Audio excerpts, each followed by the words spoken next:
Mi nombre es Daniel Montero Ruiz. Soy periodista español, originario de Madrid, y durante los últimos 8 años he trabajado como corresponsal independiente cubriendo temas de persecución religiosa en Medio Oriente. Lo que voy a compartir con ustedes hoy no es un reporte que leí en alguna agencia de noticias ni un testimonio de segunda mano. Yo estuve allí. Llegué a la escena apenas 9 minutos después de que comenzara. Vi con mis propios ojos lo que sucedió en la carretera Riad-Dammam, Arabia Saudita, el 23 de febrero de 2019. Y les juro por todo lo sagrado que lo que presencié esa noche desafía cualquier explicación racional, cualquier ley de la física, cualquier límite de lo que consideramos posible. Tengo fotografías, videos, grabaciones de audio, testimonios de 143 testigos oculares y documentos oficiales que confirman cada palabra que estoy a punto de decirles. Esto ocurrió en el kilómetro 287 de la autopista 610, en pleno desierto saudí, a 40 kilómetros al oeste de Dammam. Si están viendo este video ahora mismo, créanme cuando les digo que no es casualidad. Prepárense, porque lo que voy a contarles cambiará su perspectiva sobre lo que Dios puede hacer cuando sus hijos claman a Él en medio del fuego. Era un sábado por la noche. Recuerdo el frío exacto del desierto, 11 grados centígrados. En Arabia Saudita, cuando cae el sol en febrero, la temperatura del desierto baja drásticamente. El aire era seco, tan seco que sentías los labios agrietarse con cada respiración. Olía a arena fina mezclada con el aroma de los pozos petroleros que salpican todo ese país, ese olor característico a gas y refinería que nunca te abandona cuando estás en el Golfo Pérsico. Yo había pasado los últimos 3 días en Dammam, la tercera ciudad más grande de Arabia Saudita, un lugar donde los rascacielos de cristal conviven con las mezquitas antiguas y donde más de 2 millones de trabajadores extranjeros viven en una situación legal muy precaria. Estaba investigando para un documental sobre cristianos que practican su fe en secreto en uno de los países más restrictivos del mundo. Arabia Saudita, hermanos, es uno de los 2 únicos países en el mundo donde está completamente prohibido construir iglesias. El otro es Maldivas. La ley saudí, basada en una interpretación ultraconservadora de la Sharia, prohíbe explícitamente cualquier práctica religiosa que no sea el Islam suní wahabí.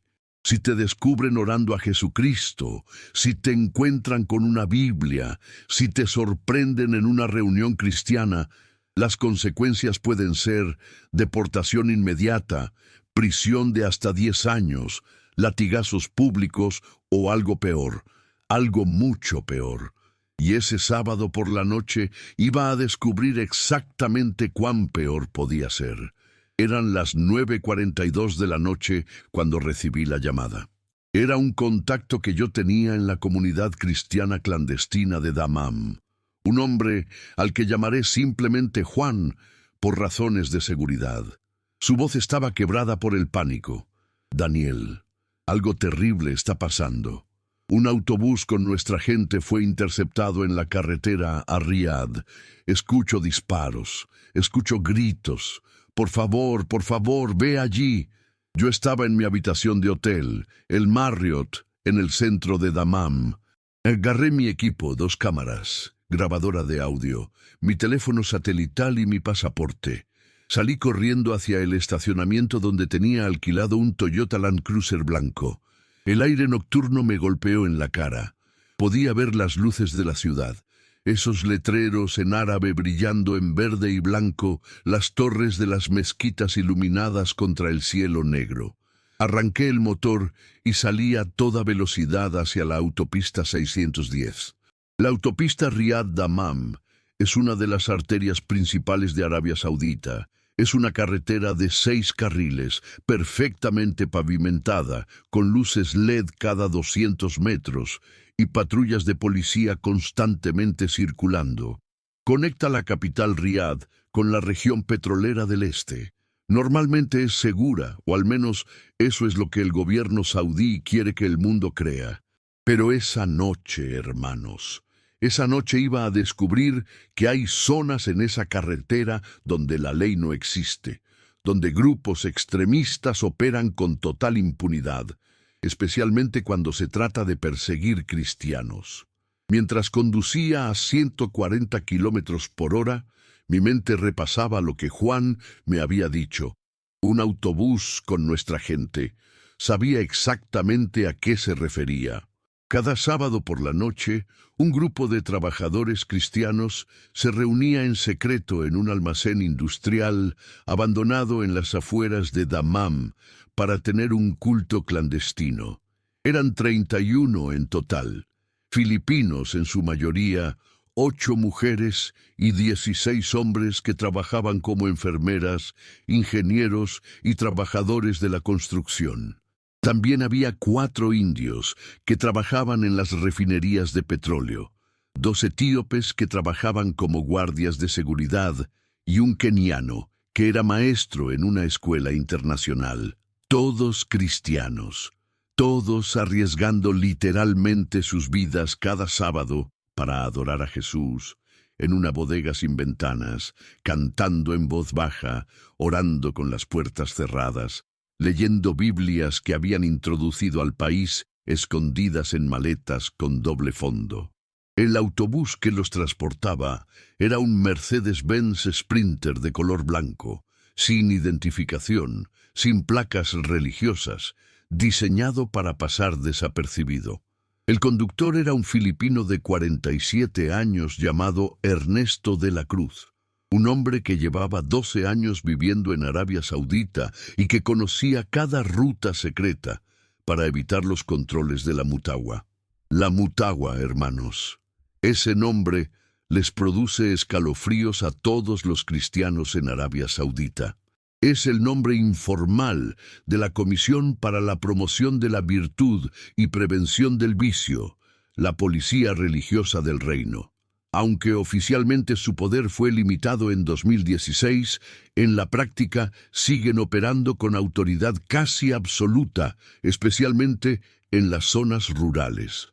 Tienen el poder de arrestar a cualquiera que consideren que está violando la ley islámica. Y esa noche, un grupo de la Mutagua, junto con extremistas de una célula radical, habían decidido que ese autobús lleno de cristianos no iba a llegar a su destino. Lo que no sabíamos en ese momento era que alguien los había delatado. Alguien en la comunidad cristiana había filtrado información sobre la ubicación del culto, la hora de salida y la ruta que tomaría el autobús. Una traición que iba a costar vidas. Salí de Dammam a las 9:48 de la noche. La ciudad quedó atrás rápidamente y me sumergí en la oscuridad absoluta del desierto. A ambos lados de la autopista no había nada excepto arena, dunas que se extendían hasta el horizonte invisible y ocasionalmente alguna torre de perforación petrolera con sus luces rojas parpadeando como ojos malignos en la distancia. El silencio del desierto es algo que te penetra los huesos. No hay pájaros, no hay insectos, solo el sonido del viento raspando la arena contra la carrocería del vehículo. Intenté llamar a Juan de nuevo, pero su teléfono ya no respondía. Llamé a mis contactos en la embajada española en Riad. Dejé mensajes de voz explicando que me dirigía a una posible emergencia. Llamé a un abogado de derechos humanos que conocía en Bahrein. Nadie podía ayudarme en ese momento. Estaba solo, conduciendo a toda velocidad hacia algo que no sabía exactamente qué era. A las 10:07 de la noche vi el resplandor. Era como un amanecer falso en el horizonte del desierto, pero en la dirección equivocada y del color equivocado. No era el tono dorado rosado de un amanecer natural, sino un naranja violento, enfermizo, el color del fuego alimentado por combustibles químicos. Mi corazón comenzó a latir tan fuerte que podía escucharlo en mis oídos. Pisé el acelerador a fondo. El velocímetro marcó 160, 170, 180 kilómetros por hora. El Land Cruiser vibraba, pero yo no aflojaba. A través del parabrisas, el resplandor crecía, se hacía más brillante, más definido. Y entonces vi el humo, una columna negra y gris que se elevaba hacia las estrellas como una serpiente gigantesca. El olor llegó antes que la visión completa. Ese olor inconfundible de caucho quemándose, de plástico derritiéndose, de metal supercalentado y de algo más, algo orgánico, algo que me hizo sentir náuseas instantáneas. Llegué al kilómetro 267 a las 10:14 de la noche, 9 minutos después de que comenzara el ataque. Lo primero que vi fueron 3 vehículos Toyota Hilux de color negro bloqueando los 3 carriles de la autopista. Eran camionetas pick-up con las lunas polarizadas, sin placas visibles. Detrás de ellas, atravesados en diagonal, había 2 sedanes también negros. Un bloqueo perfecto, profesional, diseñado para que ningún vehículo pudiera pasar. Y en el centro de ese bloqueo, ardiendo con una intensidad que convertía la noche en día, estaba el autobús, el Mercedes-Benz Sprinter blanco, ahora completamente envuelto en llamas que alcanzaban fácilmente 5 metros de altura. El fuego rugía como un animal vivo, las ventanas habían explotado, el techo de metal se estaba derritiendo. Los neumáticos eran charcos de caucho líquido ardiendo en el asfalto, pero lo que me congeló la sangre fueron los hombres que rodeaban el autobús. Conté 19 figuras vestidas de negro, algunos con las túnicas tradicionales saudíes, otros con ropa táctica militar. Todos llevaban armas, rifles de asalto AK-47 y M16, pistolas en fundas de cintura, y varios tenían machetes largos colgando de sus cinturones. 4 de ellos llevaban los uniformes distintivos de la Mutawa, esas túnicas marrones con el emblema verde de la comisión. Los demás eran claramente extremistas, miembros de alguna célula radical. Gritaban consignas en árabe: Allahu Akbar, La ilaha illallah, muerte a los infieles, muerte a los adoradores de la cruz. Sus voces eran una cacofonía de odio puro, y en el centro de todos ellos un hombre alto, de aproximadamente 1,85 metros de estatura, con barba negra espesa y ojos que brillaban con fanatismo bajo la luz del fuego. Detuve mi Land Cruiser a 150 metros de distancia. Apagué las luces, pero dejé el motor encendido. Mi instinto periodístico luchaba con mi instinto de supervivencia. Sabía que debía documentar esto, pero también sabía que si me veían, si descubrían que era un periodista occidental, cristiano además, mi vida terminaría allí mismo. Tomé mi cámara con zoom telefoto y comencé a grabar. A través del lente podía ver detalles que a simple vista no eran tan claros. Vi a uno de los terroristas lanzar un contenedor de gasolina vacío al suelo. Vi a otro apuntar su rifle hacia el autobús y disparar una ráfaga completa contra las ventanas, como si quisiera asegurarse de que nadie escapara. Y vi algo que me hizo soltar un grito ahogado. Movimiento dentro del autobús. Siluetas oscuras moviéndose entre las llamas. Los pasajeros todavía estaban vivos, todavía estaban conscientes dentro de ese infierno.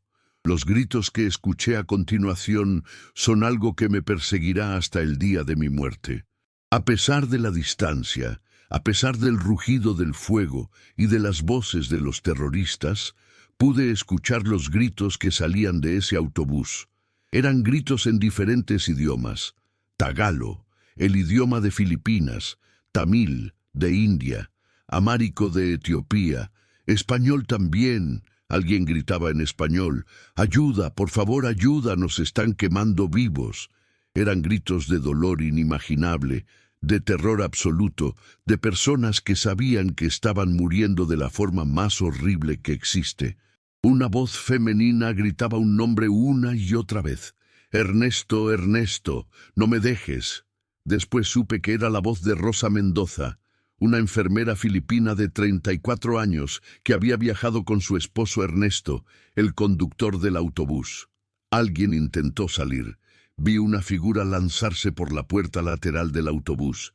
Era un hombre joven, tal vez de 25 años, su ropa completamente en llamas.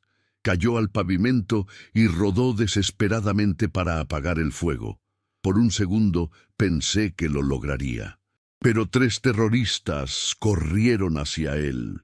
Lo que hicieron fue tan brutal que incluso ahora, años después, no puedo describir los detalles sin sentir que voy a vomitar. Solo les diré que ese joven no sobrevivió más de 20 segundos después de tocar el suelo. Después identifiqué su cuerpo. Se llamaba Rajesh Kumar, tenía 23 años, era ingeniero civil de India y llevaba solo 8 meses en Arabia Saudita. Había aceptado a Cristo apenas 6 meses antes. Este era su primer retiro cristiano. Otra persona, una mujer, logró salir por una ventana del lado opuesto. La vi caer entre el autobús y la cuneta de la carretera. Por un momento desapareció de mi vista. Pensé que tal vez podría esconderse, que tal vez la oscuridad del desierto la protegería, pero 2 terroristas la encontraron. La arrastraron de vuelta hacia el autobús, mientras ella pateaba y gritaba. Uno de ellos levantó su machete. Tuve que apartar la vista. Tuve que hacerlo. Algunos horrores son demasiado grandes para presenciarlos directamente. Después supe que su nombre era Mary Wanjiku, 29 años, de Kenia, maestra de inglés.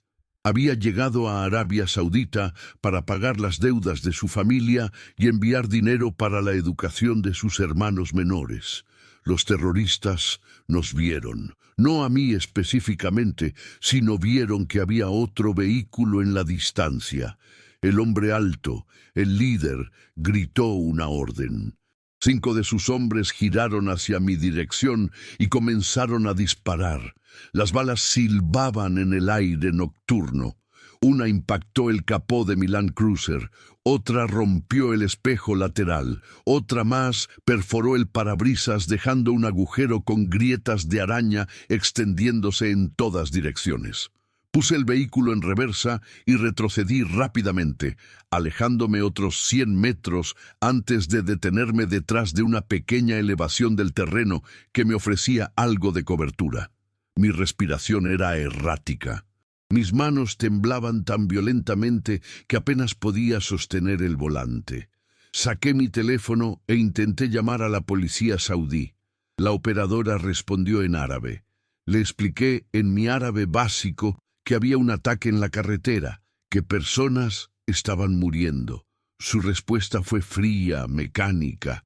Hay una operación de seguridad en curso. Manténgase alejado de la zona, no se acerque. Y colgó. Una operación de seguridad en curso. Esas palabras me golpearon como un puño en el estómago. No era un ataque aleatorio. Era una operación sancionada, o al menos tolerada, por algún nivel de autoridad. La Mutagua estaba involucrada, y la policía regular no iba a intervenir. Esas 31 personas en ese autobús no tenían ninguna ayuda viniendo.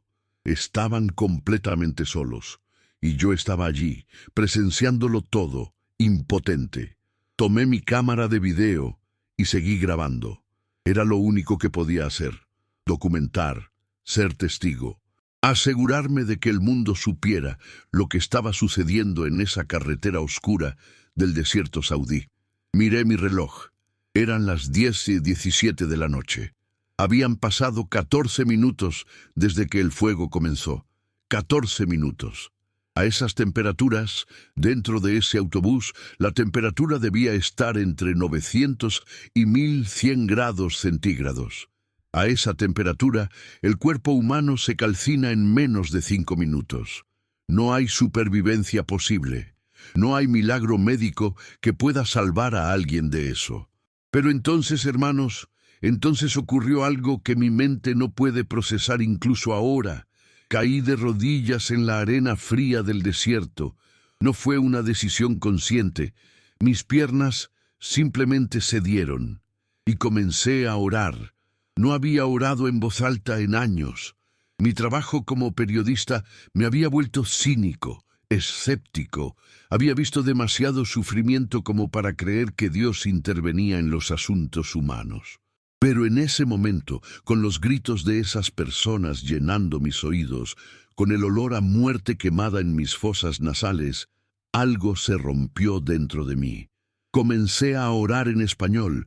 Dios, si existes, si realmente existes, haz algo. No permitas que esto termine así. Estas personas te están llamando, te están adorando. Muéstrales que no están solos. Muéstranos a todos que no estamos solos. Por favor. Lágrimas corrían por mis mejillas. El viento del desierto las secaba casi instantáneamente, dejando rastros salados en mi piel.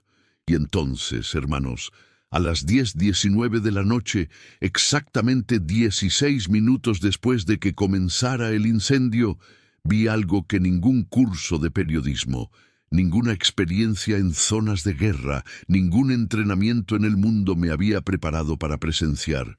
Una luz apareció dentro del autobús. No era la luz naranja del fuego, era completamente diferente. Era una luz plateada mezclada con tonos dorados, como si alguien hubiera capturado la luz de la luna llena y la luz del amanecer y las hubiera fusionado en un solo resplandor imposible. Esa luz brotó desde el centro del autobús, desde el corazón mismo del infierno que ardía allí. Al principio pensé que era una explosión, que el tanque de combustible finalmente había estallado, pero no hubo sonido de explosión, no hubo onda expansiva. La luz simplemente apareció, creció, se expandió como una esfera de energía pura que empujaba las llamas hacia afuera. Era tan brillante que tuve que entrecerrar los ojos. Los terroristas también la vieron. Sus gritos de odio se transformaron en gritos de confusión. Algunos comenzaron a retroceder. El líder dio varios pasos hacia atrás, su rifle cayendo ligeramente en sus manos. Y entonces, hermanos, entonces las figuras comenzaron a emerger. Las vi con perfecta claridad a través del zoom de mi cámara. Les juro por mi salvación que no estoy inventando nada. No estoy exagerando. Esto es exactamente lo que vi. Seres de luz comenzaron a caminar fuera del autobús en llamas. Eran altos, inmensamente altos. Calculé que medían entre 2.80 y 3.20 metros de estatura. Sus formas eran humanas, pero magnificadas, perfeccionadas. Brillaban con esa luz plateada dorada que había visto dentro del autobús. Llevaban túnicas, pero no eran túnicas de tela normal. Era como si la luz misma se hubiera tejido en forma de vestimenta. Blancas, tan intensamente blancas que el blanco del autobús, antes de quemarse, parecía gris en comparación. Sus rostros eran difíciles de distinguir debido a la intensidad del brillo, pero podía ver contornos, rasgos que sugerían belleza perfecta mezclada con poder aterrador. Y en sus brazos, hermanos, en sus brazos llevaban cuerpos humanos. Conté 7 de estas figuras luminosas, 7 seres que caminaban a través del fuego como si fuera niebla, completamente inmunes al calor que debería haberlos desintegrado instantáneamente. Cada uno llevaba entre 3 y 5 personas en sus brazos. Los llevaban con facilidad, como si los cuerpos humanos no pesaran nada. Vi a uno de estos seres, el más alto, llevar a 4 personas simultáneamente, 2 en cada brazo, sus túnicas de luz envolviéndolos como capullos protectores. Las figuras emergieron completamente del autobús. Caminaron aproximadamente 15 metros y depositaron los cuerpos suavemente en el pavimento de la carretera en una zona alejada del fuego. Luego regresaron al autobús, entraron de nuevo en las llamas y salieron con más cuerpos. Hicieron esto 3 veces, 3 viajes a través de un infierno de 1000 grados. Los terroristas habían dejado de gritar. El silencio que cayó sobre esa escena era antinatural, opresivo. Era como si el tiempo mismo se hubiera detenido. Los 19 hombres armados estaban completamente inmóviles, mirando con sus bocas abiertas, sus armas colgando inútilmente en sus manos. Varios habían caído de rodillas, otros simplemente estaban congelados en el lugar, como estatuas. El líder, el hombre alto de la barba negra, tenía su rostro completamente pálido incluso bajo la luz del fuego. Sus ojos estaban tan abiertos que parecían a punto de salirse de sus órbitas. Y entonces las figuras luminosas colocaron el último grupo de cuerpos en el pavimento. 31 cuerpos en total.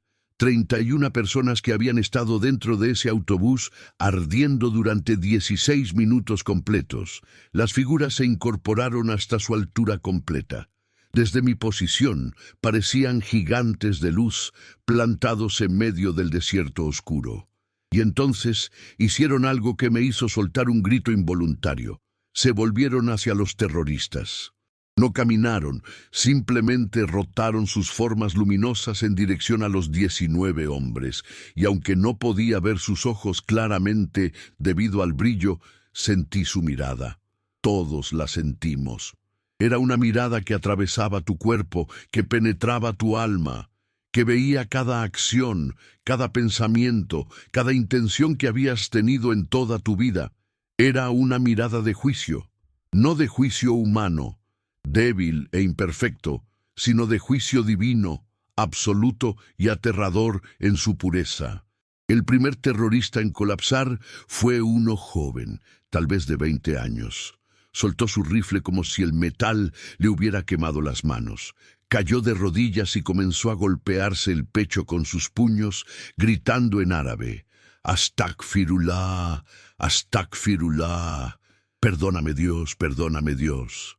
Pero entonces gritó algo que me hizo entender que algo extraordinario estaba ocurriendo en su mente y en su corazón. Gritó: «Malaika, Malaika Isa al-Masih».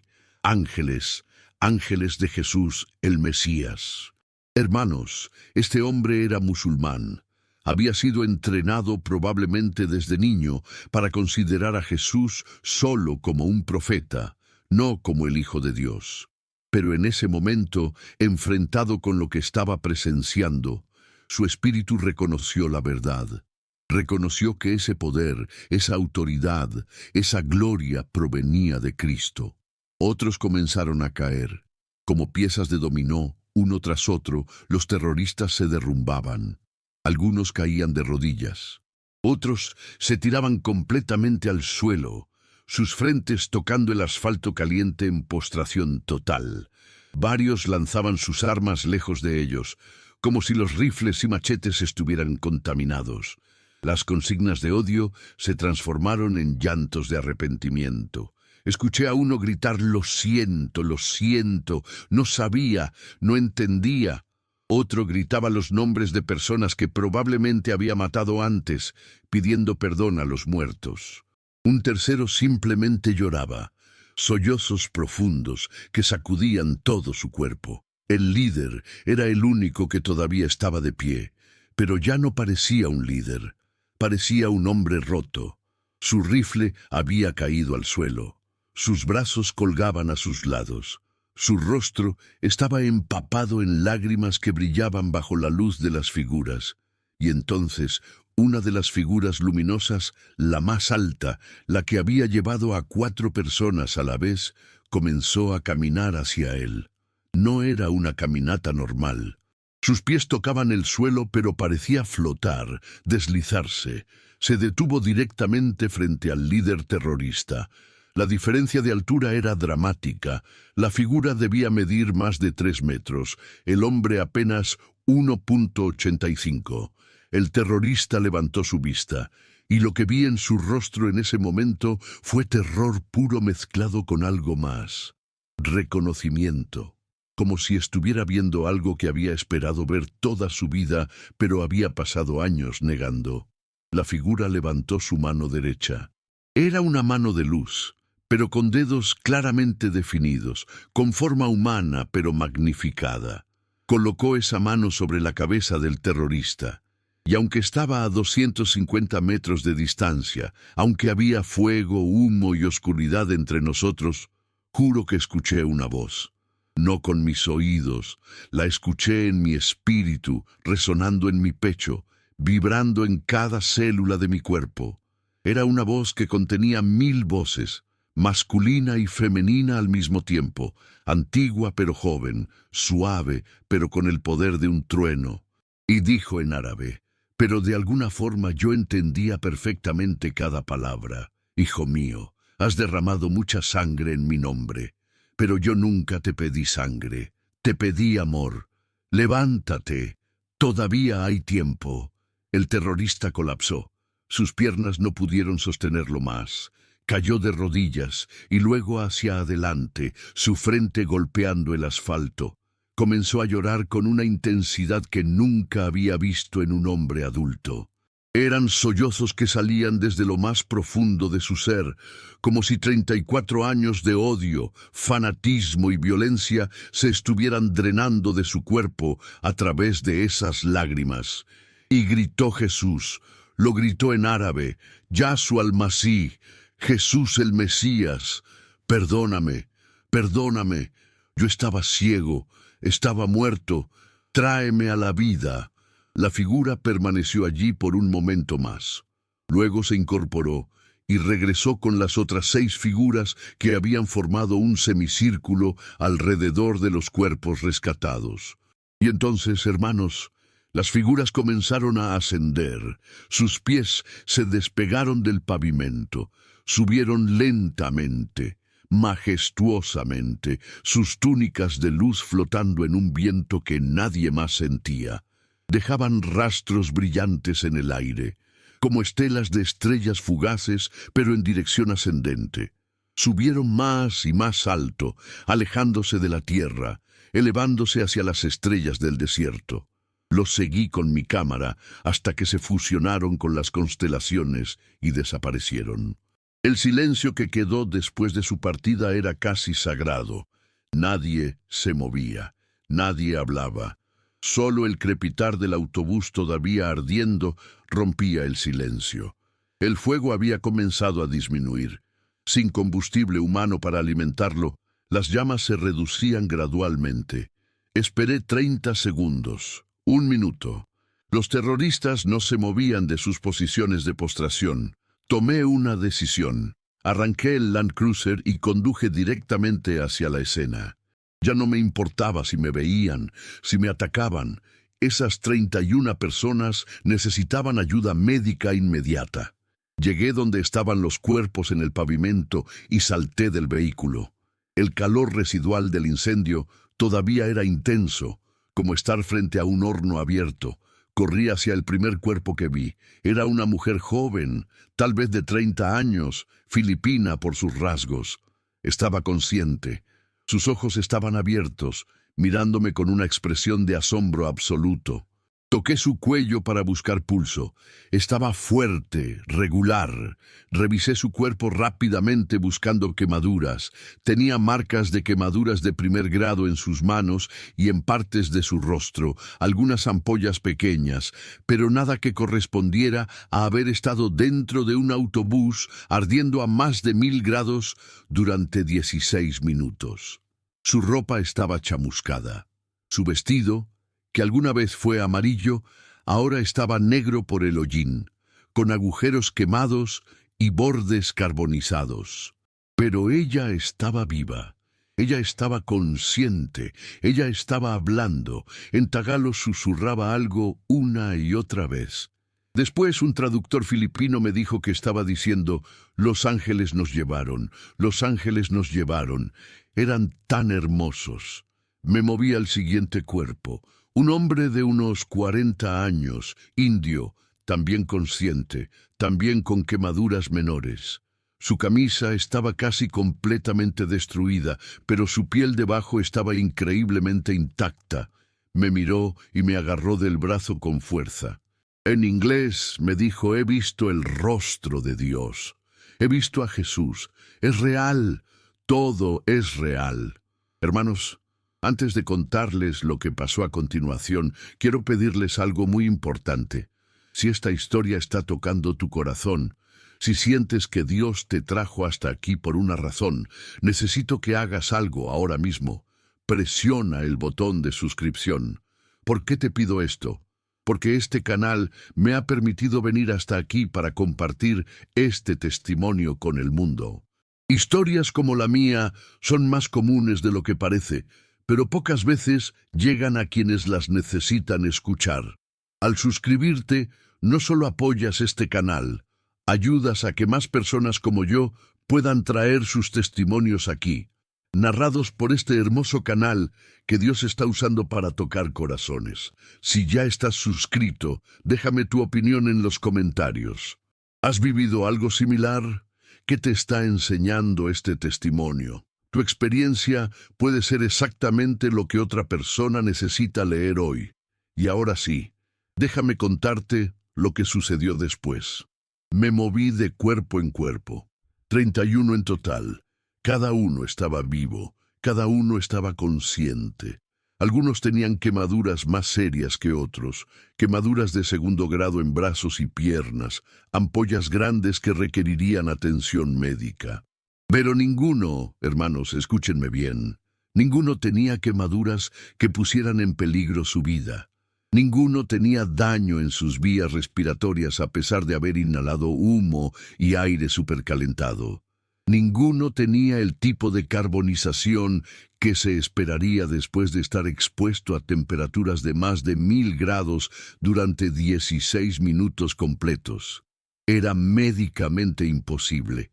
Era científicamente imposible. Pero estaba sucediendo frente a mis ojos. Encontré a Ernesto, el conductor. Estaba inconsciente pero respirando. Tenía quemaduras en el 15% de su cuerpo, principalmente en brazos y parte de la espalda. A su lado estaba Rosa, su esposa, también inconsciente pero estable. Encontré a una anciana, debía tener 60 y tantos años, etíope por sus rasgos. Tenía sus ojos cerrados, pero sus labios se movían en oración silenciosa. Toqué su hombro y abrió los ojos lentamente.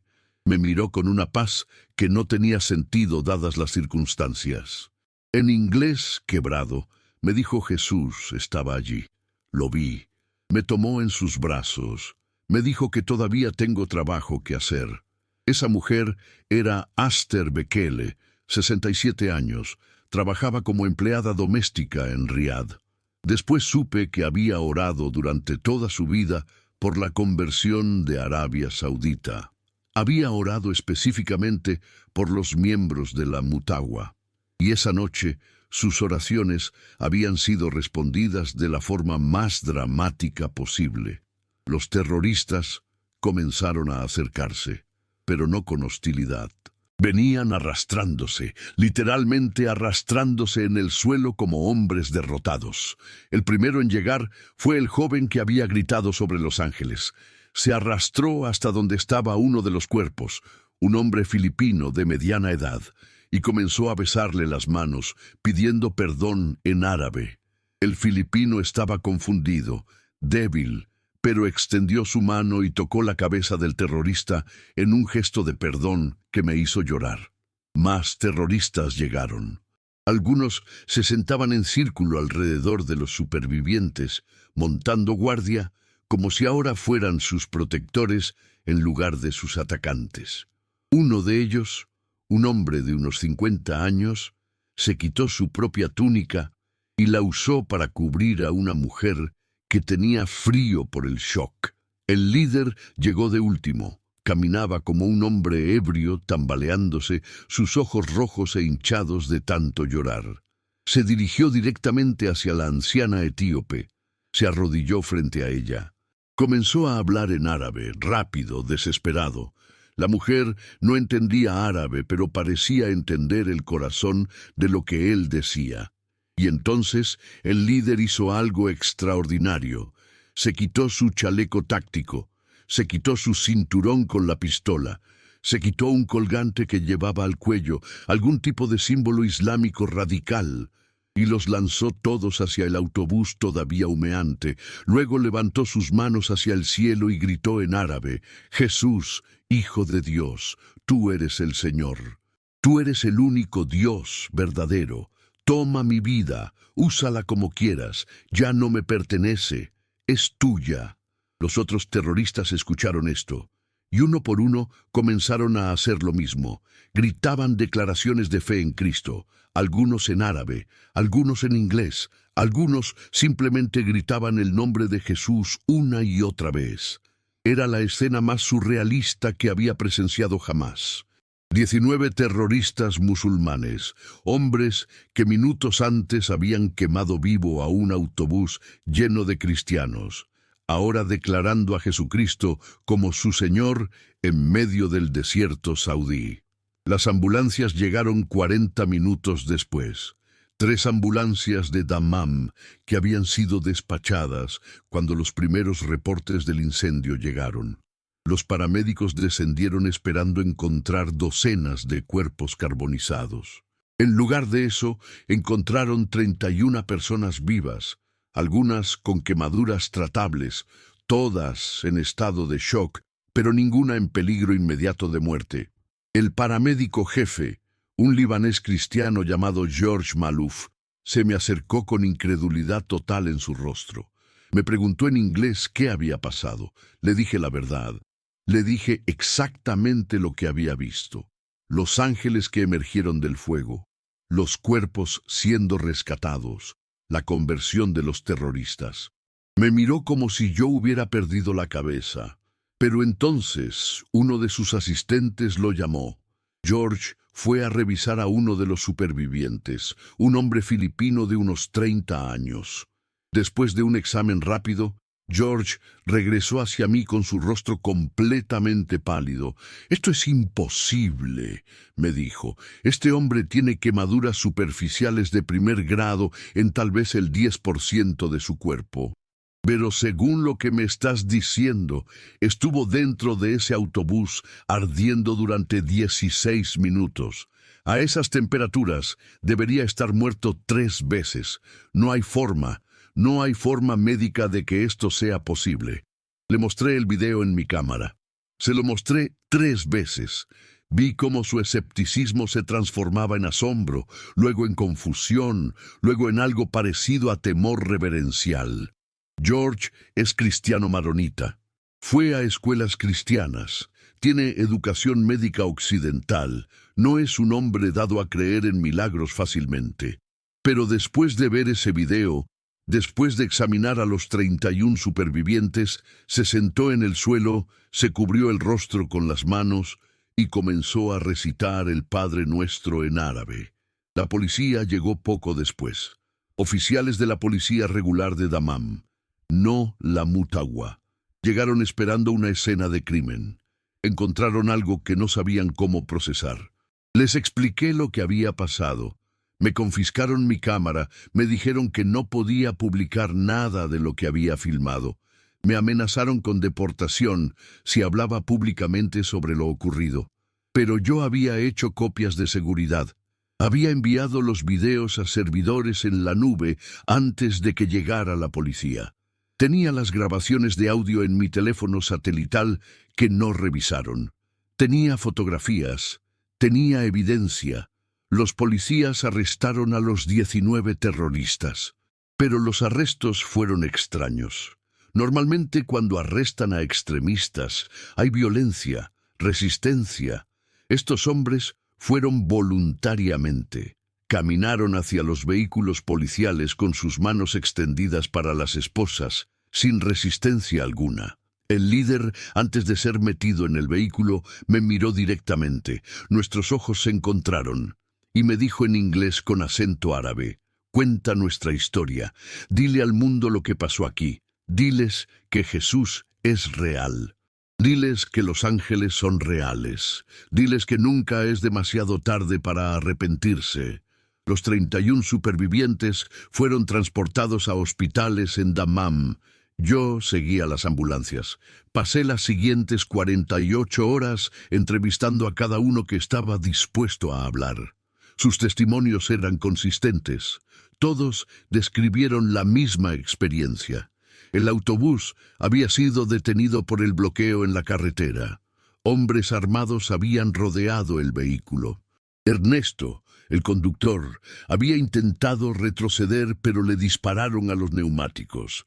Los terroristas habían gritado que salieran, pero cuando algunos intentaron abrir las puertas, les dispararon. Entonces comenzaron a rociar gasolina. Los pasajeros olieron el combustible. Algunos comenzaron a gritar, otros comenzaron a orar. Una mujer, una maestra filipina llamada Fe Santos, de 38 años, me contó que comenzaron a cantar. Con el olor a gasolina llenando el autobús, con hombres armados rodeándolos, comenzaron a cantar himnos cristianos. Cantaron Amazing Grace. Lo cantaron en inglés, en tagalo, en tamil, en español, cada uno en su propio idioma. Y entonces las llamas comenzaron. Fe me dijo que el sonido fue como una explosión. ¡Wush! Todo el exterior del autobús se encendió instantáneamente. Las ventanas explotaron por el calor. El aire se volvió tan caliente que respirar dolía. La gente gritaba. Algunos intentaron salir por las ventanas rotas, pero los disparos los obligaron a retroceder. Fe me dijo que pensó que iba a morir, que esos eran sus últimos momentos. Entonces cerró sus ojos y oró. «Jesús, si este es mi tiempo, recíbeme. Pero si todavía tienes planes para mí, sálvame, usa mi vida». Y en ese momento ella dijo, el calor desapareció. Así, instantáneamente. Un segundo estaba sintiendo que su piel se quemaba, y el siguiente sintió frío. Abrió sus ojos y vio la luz. Todos describieron la luz de la misma forma. Plateada mezclada con dorado, brillante pero no lastimaba los ojos. Y sentía, Fe enfatizó esta palabra, sentía como amor líquido, como si el amor hubiera tomado forma física. La luz los envolvió, y entonces sintieron brazos levantándolos, brazos fuertes, gentiles, que los alzaban del suelo como padres alzando a niños pequeños. Fe dijo que miró hacia arriba y vio un rostro. No podía describirlo porque la luz era demasiado brillante, pero dijo que era el rostro más hermoso que había visto jamás. Y escuchó una voz. La voz le dijo en tagalo, su idioma nativo: «Paz, hija mía, no temas, yo estoy contigo». Luego sintió movimiento, como si estuviera flotando, y el calor regresó brevemente cuando fueron transportados a través de las llamas, pero era como si una barrera invisible los protegiera. Y luego estaba fuera del autobús, acostada en el pavimento frío, mirando las estrellas, respirando aire nocturno del desierto. Un hombre joven, un ingeniero indio llamado Arun Patel, de 26 años, me contó algo que me hizo llorar. Dijo que mientras estaba siendo llevado por uno de los seres de luz, miró hacia atrás y vio a los terroristas. Los vio con perfecta claridad a pesar del humo y el fuego, y dijo que en ese momento Dios le habló a su corazón, no con palabras audibles, sino con esa voz interna que todo cristiano reconoce. Dios le dijo: «Ora por ellos». Arun me miró con lágrimas en los ojos y me dijo: «Esto es lo más loco, Daniel. Estos hombres acababan de intentar quemarnos vivos». Pero en ese momento, flotando en brazos de un ángel, lo único que sentí por ellos fue compasión. Fue como si viera sus vidas completas. Vi el dolor que los había llevado al odio. Vi las mentiras que les habían enseñado y oré por ellos. Oré para que Dios les mostrara la verdad. Y hermano, Dios respondió esa oración inmediatamente. 3 días después, logré obtener acceso a la prisión donde tenían detenidos a los terroristas. Sobornos, contactos, no voy a entrar en detalles, pero logré entrevistar a 5 de ellos, incluyendo al líder. Su nombre real es Khalid al-Rashid. Tiene 34 años. Nació en una familia ultra religiosa en la provincia de Qasim. Fue reclutado por extremistas a los 18 años. Durante 16 años participó en innumerables ataques contra cristianos, hindúes, musulmanes chiitas, cualquiera que su grupo considerara infiel. Me dijo que había perdido la cuenta de cuántas personas había matado.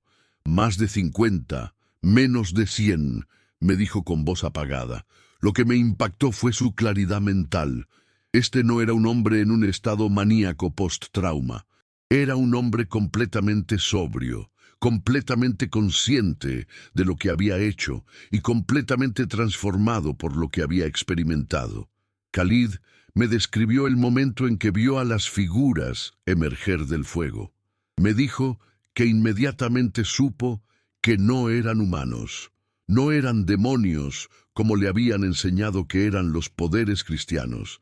Eran seres de pureza absoluta.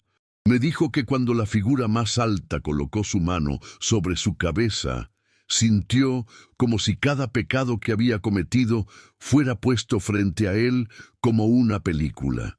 Vio a cada persona que había matado. Vio el dolor de sus familias. Vio las consecuencias de cada acto de violencia que había perpetrado. Y al mismo tiempo, hermanos, al mismo tiempo sintió amor. Un amor que no tenía sentido.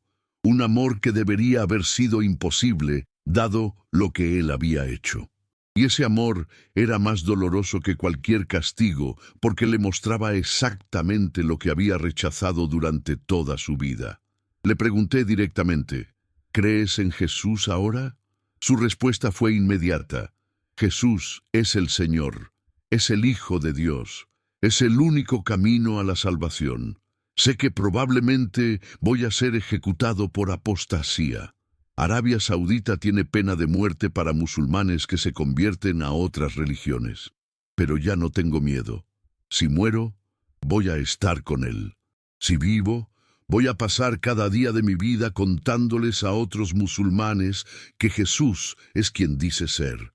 Los otros 4 terroristas que entrevisté dijeron cosas similares. Todos se habían convertido. Todos estaban dispuestos a morir por su nueva fe. Uno de ellos, un joven de 22 años llamado Ahmed, me mostró una cruz que había hecho con alambres de su celda. La había escondido bajo su colchón. Me dijo que la besaba cada noche antes de dormir. Pero, hermanos, la historia más impactante, el giro que nadie vio venir, ocurrió 5 días después del incidente. Los supervivientes habían sido dados de alta del hospital. La mayoría estaban siendo mantenidos en un hotel de Dammam, mientras las autoridades decidían qué hacer con ellos. Técnicamente, habían violado la ley saudí al practicar el cristianismo. Pero deportar a 31 personas que habían sobrevivido milagrosamente a un intento de asesinato en masa era una pesadilla de relaciones públicas que el gobierno saudí no quería enfrentar. Yo estaba en el hotel entrevistando a más supervivientes cuando recibí una llamada de George, el paramédico. Daniel, tienes que venir a la prisión ahora mismo. Algo increíble está pasando. Llegué a la prisión 30 minutos después. George me esperaba en la entrada. Su rostro estaba radiante de emoción.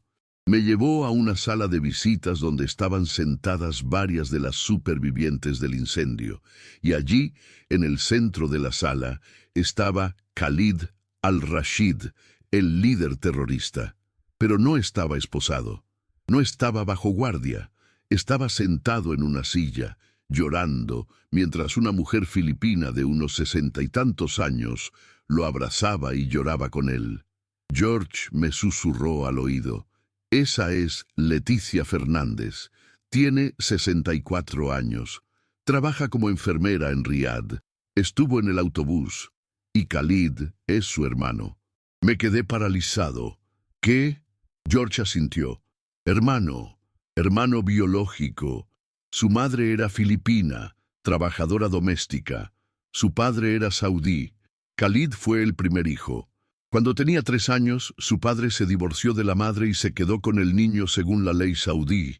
La madre fue deportada de vuelta a Filipinas. Tuvo 2 hijas más allá, incluyendo a Leticia.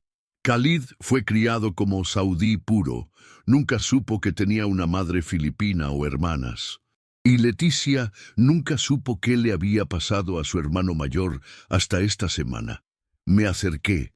Leticia me vio y me hizo señas para que viniera.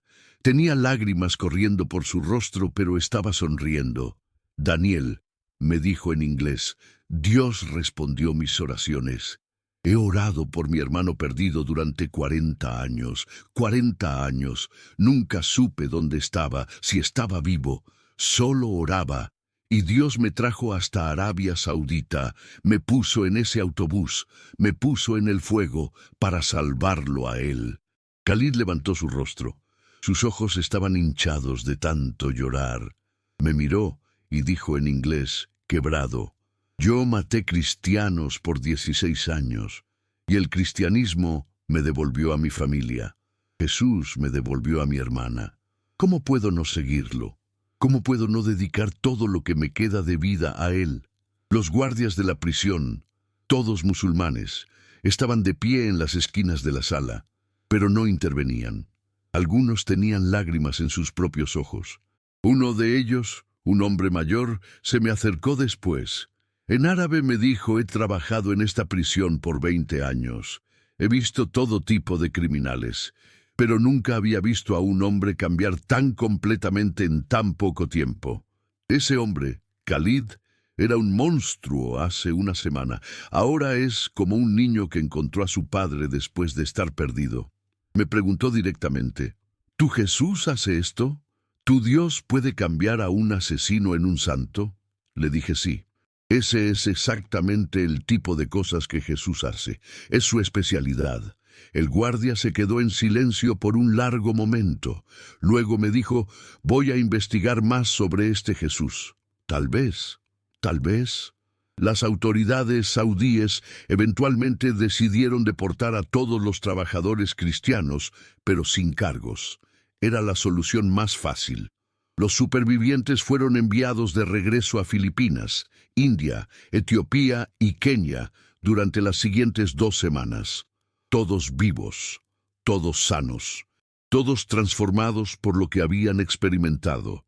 Los 19 terroristas fueron procesados. 14 de ellos se declararon culpables y aceptaron sus sentencias sin apelar. 5, incluyendo a Khalid, están todavía esperando juicio. La acusación de apostasía fue retirada discretamente. El gobierno saudí no quería la atención internacional que vendría con ejecutar a hombres cuyo único crimen después del ataque fue convertirse al cristianismo. Khalid me escribe cartas desde la prisión. Me las envía a través de contactos. En su última carta me dijo que ha compartido el Evangelio con 47 prisioneros. 18 se han convertido. Están formando una iglesia clandestina dentro de la prisión. 3 meses después del incidente, regresé a España. Necesitaba procesar todo lo que había visto, necesitaba tiempo para escribir, para organizar las horas de video y audio que había recopilado. Pero hermanos, lo que experimenté en ese desierto saudí me cambió fundamentalmente. Yo era un periodista cínico. Había cubierto guerras, genocidios, desastres naturales. Había visto lo peor de la humanidad. Y en algún punto del camino había perdido mi fe. Me llamaba cristiano por cultura, por tradición familiar, pero no creía realmente que Dios intervenía en el mundo. Pensaba que la oración era psicología, que los milagros eran malinterpretaciones de eventos naturales, que los ángeles eran metáforas poéticas. Esa noche en la carretera Riad-Dammam destruyó todo mi escepticismo. Vi lo que vi, lo documenté. Entrevisté a más de 100 testigos, recopilé evidencia médica que contradice toda explicación natural, y tuve que enfrentar una realidad incómoda. Dios es real. Jesús es real. Los ángeles son reales, y el poder de Dios no está limitado por nuestras leyes físicas, por nuestras expectativas, por nuestra incredulidad. Dios hace lo que quiere, cuando quiere, como quiere. Y esa noche, Dios quiso mostrarle a un grupo de terroristas que el amor es más fuerte que el odio. Quiso mostrarle a un grupo de cristianos aterrorizados que Él nunca los abandona. Y quiso mostrarle a un periodista español escéptico que los milagros todavía suceden en el siglo XXI. Un año después, en febrero de 2020, organicé una reunión en Manila, Filipinas. Logré traer a 18 de los supervivientes del autobús. También logré, a través de medios que no puedo revelar, traer a Khalid al-Rashid. Había escapado de la prisión con ayuda de guardias cristianos. Estaba viviendo clandestinamente en Filipinas, bajo un nombre falso. La reunión fue en una iglesia pequeña en las afueras de Manila. Cuando Khalid entró, hubo un silencio absoluto. Todos lo reconocieron. Este era el hombre que había intentado matarlos. El hombre que había ordenado que fueran quemados vivos. Khalid caminó lentamente hacia el frente de la iglesia. Se arrodilló frente a los supervivientes y en un inglés tembloroso comenzó a hablar. Les dijo que no esperaba perdón, que entendía si lo odiaban, que pasaría el resto de su vida tratando de compensar el mal que había hecho. Y entonces, uno por uno, los supervivientes se levantaron, caminaron hacia él y lo abrazaron. Leticia, su hermana, fue la primera. Luego Fe Santos, la maestra, luego Arun Patel, el ingeniero. Todos ellos abrazando al hombre que había tratado de asesinarlos, llorando con él, orando por él, perdonándolo completamente. Uno de los pastores filipinos presentes, un hombre llamado Padre Rico, me dijo algo que nunca olvidaré. Daniel, esto es el cristianismo real. No es solo creer en milagros, es ser el milagro. Estos hermanos podrían haber elegido el odio, hubiera sido totalmente justificado, pero eligieron el amor, eligieron el perdón, y al hacerlo, demostraron más poder que cualquier ángel de fuego, porque el amor que perdona a un enemigo, ese amor solo viene de Dios. Los videos que grabé esa noche finalmente fueron publicados 6 meses después en plataformas cristianas independientes. El gobierno saudí nunca reconoció oficialmente lo que sucedió. Los medios de comunicación principales no cubrieron la historia. Pero en el mundo cristiano, particularmente en Asia y África, el testimonio se volvió viral. Millones de personas vieron las grabaciones. Vieron las figuras de luz emergiendo del fuego. Vieron a los supervivientes siendo colocados en el pavimento.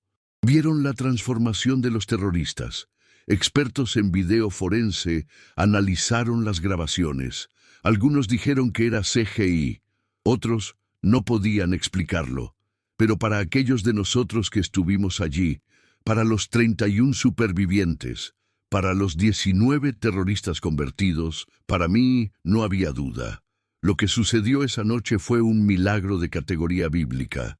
Fue Dios interviniendo directamente en la historia humana de una forma tan dramática, tan innegable, que cambió vidas para siempre. Hoy, en 2025, 6 años después del incidente, los supervivientes están esparcidos por el mundo. Muchos se han convertido en pastores o misioneros. Fe Santos dirige un ministerio en Manila que ayuda a trabajadores que regresan del Golfo Pérsico. Arun Patel está estudiando teología en India. Aster Bekele, la anciana etíope, regresó a Addis Abeba, donde lidera una red de iglesias caseras que ora específicamente por la conversión de Arabia Saudita. Khalid al-Rashid, ahora conocido como Pablo Fernández, su nombre cristiano, Dirige un ministerio clandestino que ayuda a extremistas musulmanes que se han convertido al cristianismo. Ha bautizado a más de 100 personas en los últimos 5 años. Su vida está constantemente en peligro. Hay fatwas emitidas contra él. Pero me dijo en nuestra última conversación que nunca ha sido más feliz. Daniel, me dijo, solía tener miedo a morir. Ahora tengo miedo a no vivir completamente para Cristo. Cada día es un regalo. Cada persona que llevo a Jesús es una redención de las vidas que tomé. No puedo deshacer mi pasado, pero puedo usar mi futuro para la gloria de aquel que me rescató del fuego. No solo del fuego físico esa noche, sino del fuego del odio que me estaba consumiendo por dentro. Hermanos, lo que presencié en esa carretera del desierto saudí me enseñó algo fundamental. Dios no solo hace milagros para salvarnos del peligro físico. Dios hace milagros para mostrarnos quién es Él, para recordarnos que ninguna situación es demasiado oscura para su luz, ningún corazón es demasiado duro para su amor, ningún enemigo está más allá de su alcance. Esos ángeles no solo rescataron a 31 personas de un autobús en llamas, rescataron a 19 almas del infierno eterno del odio. Rescataron la relación entre un hermano y una hermana separados por décadas. Rescataron la fe de un periodista escéptico y están rescatando ahora, en este momento, mientras ustedes escuchan esta historia, rescatando corazones de la desesperanza y recordándoles que Dios está vivo, está activo y está completamente comprometido con cada uno de sus hijos. Si estás pasando por persecución, si sientes que el fuego te rodea, si piensas que no hay escape, este mensaje llegó a ti en el momento exacto. No es coincidencia. El mismo Dios que envió ángeles a esa carretera puede enviarte ayuda a ti. El mismo Jesús que transformó a un terrorista en un pastor puede transformar tu situación, tu dolor, tu miedo en testimonio de su gloria. Antes de irte, 3 cosas. Primero, si este testimonio tocó tu corazón, suscríbete a este canal. Recuerda que al hacerlo, ayudas a que más historias como esta puedan ser compartidas. Apoyas la misión de traer esperanza y fe a quienes más lo necesitan. Segundo, comparte este video con alguien que necesite un milagro. Puede que sea tu madre, tu hermano, tu amigo, alguien que está atravesando su propia tormenta. Tercero, en los comentarios, déjanos tu petición de oración. Vamos a orar específicamente por cada nombre que se comparta aquí. Y si tienes algún consejo para mejorar este canal, escríbelo. Tu voz importa, tu experiencia importa. Que la paz de Cristo que sobrepasa todo entendimiento guarde tu corazón y tus pensamientos. Como dice en Isaías 43:2, cuando pases por el fuego no te quemarás, ni la llama arderá en ti. Esa promesa se cumplió literalmente en Arabia Saudita el 23 de febrero de 2019 y se puede cumplir en tu vida hoy. En el nombre del Padre, del Hijo y del Espíritu Santo. Que Dios te bendiga grandemente, te proteja en todo momento y te recuerde cada día que nunca, nunca estás solo. Hasta el próximo testimonio. Amén.